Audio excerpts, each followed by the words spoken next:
AP రైతులపై తుపానులు పగబట్టినట్టే ఉన్నాయి. Montha తుపాన్ సృష్టించిన బీభత్సం నుంచి ఇంకా కోలుకోనేలేదు. మరో తుపాన్ ముంచుకొస్తోంది.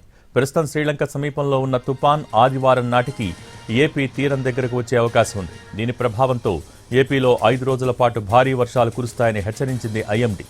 ఇవాళ అక్కడక్కడా భారీ వర్షాలు పడతాయని తెలిపింది.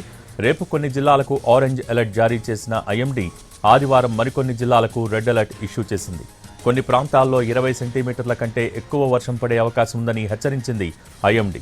ఇవాళ నెల్లూరు, తిరుపతి జిల్లాల్లో భారీ వర్షాలు కురిసే అవకాశం ఉందని, రేపు నెల్లూరు, తిరుపతితో పాటు అన్నమయ్య, చిత్తూరు జిల్లాల్లో భారీ నుంచి అతి భారీ వర్షాలు పడతాయని వివరించింది. శ్రీ సత్యసాయి, అనంతపురం, కడప, ప్రకాశం, బాపట్ల జిల్లాల్లోనూ జోరు వానలు కురుస్తాయని చెప్పింది.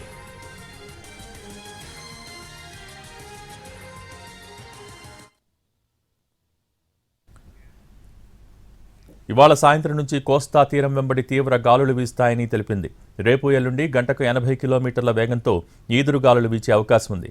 ఇప్పటికే విశాఖ, మచిలీపట్నం తదితర పోర్టుల్లో 2వ నెంబర్ హెచ్చరికలు జారీ అయ్యాయి. చెన్నై, పుదుచ్చేరి మధ్యలో తీరం దాటుతుందని ముందు అంచనా వేశారు. కానీ తుపాను తీరం దాటే అవకాశాలు తక్కువని, తీరం వెంబడి పయనించి బలహీనపడొచ్చని అంచనా వేస్తున్నారు వాతావరణ శాఖ అధికారులు.